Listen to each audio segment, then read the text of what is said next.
Ayaw ninyong pabai ang negative energy. Ayaw ninyong pabai nga maglipay si Taniboy. Remember the body and blood of Christ. Kanasya. Because the body is a sign of sharing. Diba?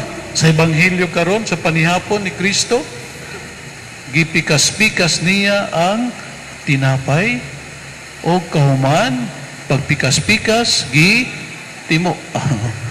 Giyon sa man, gipan hatag. That's the use of our body to share.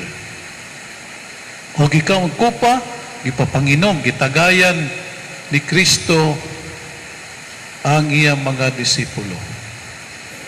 Tama ba? Bisaya at tagay? Brad? Oh. Ako, I love to, may nga ni inom ito ba? Gusto kong ako managay.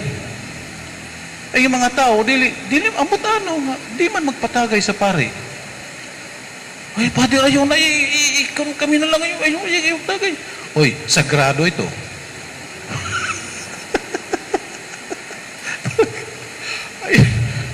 I don't know. Allow priest to serve you. Even in little things. When I was in a mission sa baryo, nagpuyom ako sa pamilya. I was there for 6 months. Okay. Makitaan nga niya ako maglaba. At tuog ko, Padre, ayaw pang laba. Kami na. No. Let me express of what I want to serve to you. Panglaba, manghugas, di mo tugot. Tanawa. So, kung nagdato sa inyong balay, manhugas ako, di ka mo mutugot. Padre, ayaw panhugas. Ay, dinhin na lang. Naglilimpyo ako sa CR diha. Padre na naman, ikaw man naman limpyo diha. Kinsa man, ang mayor. It's good to serve, whether you are a priest or a bishop. Look at our Pope, atong Santo Papa. He can go anywhere. Use our bodies because this is a gift of God. Do not be ashamed. Do not ayaw kauwaw. Allow people to serve you. No?